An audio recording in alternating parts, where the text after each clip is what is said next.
পার্টিগুলোর নাম নিতে চাচ্ছি না, এরা আসল মতলববাজ, এরা তাদের নিজের এবং এরা সমাজকে ডুবায়, নিজেও ডুবে। আগের সরকারের একজন মন্ত্রী ছিলেন, তিনি কিছু বললেই মানুষ তার নামে বলতো, হাসাও কি জানি একটা বলতো। তা আপনারা তার রিপ্লেসমেন্ট দিচ্ছেন, সেইটা করছেন। এই বাংলাদেশ তো এটা দেখার জন্য এত রক্ত দেয়নি 24-এ। আমরা একটা অঙ্গীকার নিয়ে জনগণের একটা আকাঙ্ক্ষাকে লালন করে আমরা বাঁচতে চাই। আমাদের অঙ্গীকার 24 আমরা বৃথা যেতে দেব না ইনশাআল্লাহ। জুলাইকে আমরা হারিয়ে যেতে দেব না ইনশাআল্লাহ। জুলাইকে সব কিছুর বিনিময়ে বাঁচিয়ে রাখবো। কারণ জুলাই এসেছে মূলত বৈষম্যকে মোহরের আঘাত দেওয়ার জন্য। বৈষম্য আর চলবে না বাংলাদেশে। এখন যারা বৈষম্য করছেন সরকারে গিয়ে, মাসুল আপনাদেরকেই দিতে হবে। আমরা জানি রাজপথ আমাদের ঠিকানা, আসল ঠিকানা। সেই রাজপথে নামলে অনেক কিছু হতে পারে। হ্যাঁ, হতে পারে ফাঁসির তক্তায় দাঁড়ানো লাগতে পারে। নজরুদ্দিন পাটোয়ারি বলেছে, হয় জেলে আর না হয় কবরে। আমি বলবো না, আগের সরকারও আরেকটা জায়গা তৈরি করেছিল, সেটা আয়না করে। এরকম যত ঘর হোক, সকল ঘরকে ইনশাআল্লাহ আমরা কোনো পাত্তাই দেব না। আমরা অঙ্গীকারবদ্ধ, গণভোটের রায় বাস্তবায়ন হবে ইনশাআল্লাহ, বাংলাদেশে হবে। 96 সাল নিয়ে জামাতকে খুঁটা দেওয়া হয়, জামাতটাকে আওয়ামী লীগের সাথে জোট করেছে। তো সেই দিন জোটের একটা জবাব দিয়েছিলাম পার্লামেন্টের ভিতরে, আর বলেছি আগামীতে আল্লাহ তৌফিক দিলে বলবো। আজকে একটু বলি, 91 সালে পার্লামেন্ট গঠন হয়েছিল কিভাবে আপনারা জানেন? সরকার কিভাবে গঠন হয়েছিল? আমাদের সমর্থনের কারণে বিএনপি সেদিন সরকার গঠন করতে সক্ষম হয়েছিল। আমরা কোনো শর্ত দেই নাই যে আমাদেরকে 1-2 মন্ত্রী দেন, 5-7টা মহিলা এমপি দেন, এই ডিপার্টমেন্টের চেয়ারম্যান দেন, অন্য জায়গার ডিসি দেন, কোনো কিছু আমরা বলিনি। আমরা চেয়েছিলাম একটা স্বৈরাচারী সরকার বিদায় নিয়েছে, বাংলাদেশটা রাজনীতির প্ল্যাটফর্মে ফিরে আসুক। আমরা চেয়েছিলাম জনগণের অভিপ্রায়ের আলোকে একটা সরকার পরিচালিত।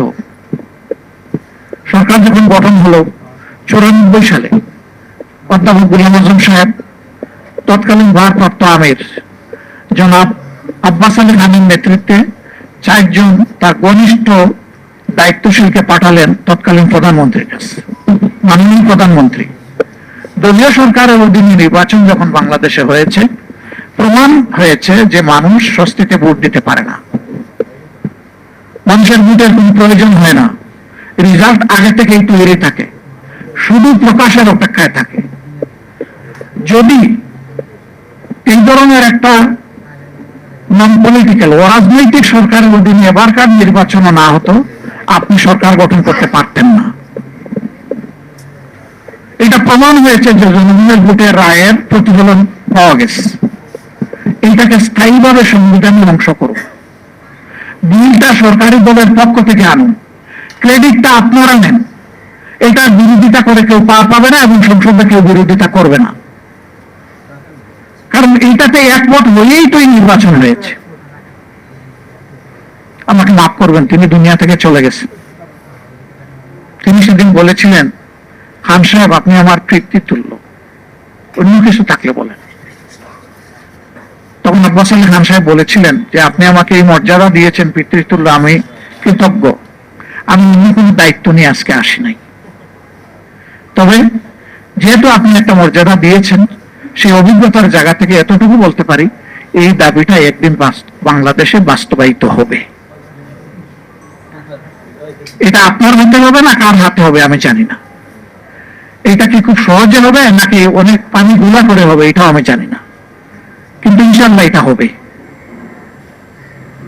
আমরা একটা বিল করে সাবমিট করলাম, সেই বিলটা আলোচনাই আসলো না। 5 বছরের মেয়াদ শেষ হলো, এইভাবেই আন্দোলন শুরু হলো। আমাদের আর করার কি ছিল? এটা তো কোনো দলীয় দাবি ছিল না, এটা জনগণের পক্ষে ভোটকে নিশ্চিত নিরাপদ করার জন্য এই দাবিটা ছিল। তখন তা মানেন নাই, কিন্তু আল্লাহ তাআলার বিধান, এটা পরিবর্তন হয় না। এই মেয়াদ পূর্ণ করে খুবই ছোট্ট মেয়াদের জন্য তারা আরেকটা নির্বাচন দিয়ে সেই নির্বাচনে মেজর পার্টিগুলো অংশগ্রহণ করে নাই, আপনারা জানেন। বিএনপি করেছিল, তাদের সাথে একটা দলকে তারা বিশেষভাবে নিয়েছিলেন। কয়েকদিনের পার্লামেন্ট করে একমাত্র বিল যেটা পাশ করলেন সেটা কেয়ারটেকার সরকারের বিল। তিনি এই বিলটা আগে করলেন না। জনগণকে কেন আপনি আন্দোলনের পথে ঠেলে দিলেন? কেন একটা হরতাল অবরোধের প্রয়োজন হলো? কেন যানবাহনের ক্ষতি হলো? কেন হাজার হাজার মামলা হলো? এই পানিটা খোলা করার তো দরকার ছিল। এবারও তারা নিজেরাই তাদের অ্যাক্টিভ হওয়ার প্রথম দফায় সংস্কারের কথা বলেছে এবং নিজেরা ইলেকশনের সময় দাবি জানালেন, এখন সেটাই তারা মানেন না। এখন তারা বলেন যে এটা সংবিধানে নাই। আরে ভাই, সংবিধানে তো 26 সালের নির্বাচনই তো নাই। যদি সংবিধান খুঁজেন তাইলে এখন কোন পার্লামেন্ট নাই। সংবিধান খুঁজলে এখন বর্তমান যে সরকারি দল ওটাও নাই, বর্তমান যে বিরোধী দলটাও নাই। এটা ছিল doctrine of necessity. Will of the people real is the supreme law. এর ভিত্তিতে এটা হয়েছে, জনগণ এটাই মেনে নিয়েছে। তাই একটা মানলেন আর একটা মানলেন না। আবার সেই আব্বাস আলী খান সাহেবের কথাই আমার মনে পড়ে, মানবেন তবে অনেক পানি গুলা করে মানবেন। এই ক্ষতিটা দেশের করবেন না। মেহরবানি করে সম্মানিত হন, জনগণের ভোটকে সম্মান করুন, তাহলে জনগণ আপনাদেরকে সম্মান করবে। আর দলীয়করণের যে রাজনীতির দিকে একদম নেগেটলি উলঙ্গভাবে আপনারা পা দিয়েছেন, ফিরে আসেন। মাননীয় প্রধানমন্ত্রী, আপনি দায়িত্ব নেওয়ার আগে নির্বাচনের পুরো সময়টা জুড়ে বলেছেন যে আমরা একটা মেরিটোক্রেটিক সোসাইটি চাই, আমরা পলিটোক্রেটিক সোসাইটি বিল্ড আপ করবো না। এখন কি করছেন? এখন তো পুরোটাই তার উল্টা। যে স্তরে স্থানীয় সরকারের নির্বাচন হয়ে নির্বাচিত প্রতিনিধিরা মানুষের সেবা করবে, সে সব জায়গায় আপনারা দলীয় লোকদেরকে, নেতাদেরকে বসাই দিচ্ছেন প্রশাসক হিসেবে। প্রশাসক বসাবেন, বসান, যদি খণ্ডকালীন বসাতে হয় সেখানে প্রশাসনের লোকদেরকে বসান, দলীয় নেতাকে বসাতে হবে কেন? এরপরে যত তাড়াতাড়ি পারেন নির্বাচনটা দিয়ে জনপ্রতিনিধিদের সুযোগ করে দেন। আপনারা সব জায়গা ব্লক করে রেখেছেন। এখন শুধু নির্বাচিত জায়গাও নয়, যে সমস্ত জায়গায় প্রশাসনের লোকদের দায়িত্ব পালন করার কথা, এখন সরাসরি সেখানে দলের নেতাদেরকে আপনারা পদায়ন করে দিচ্ছেন। বাংলাদেশের নতুন নজির আপনারা স্থাপন করছেন। আমরা পরিষ্কার ভাবে ঘোষণা দিচ্ছি, এগুলো আমরা প্রত্যাখ্যান করলাম, এগুলো আমরা মানি না, এগুলো আমরা মানব না।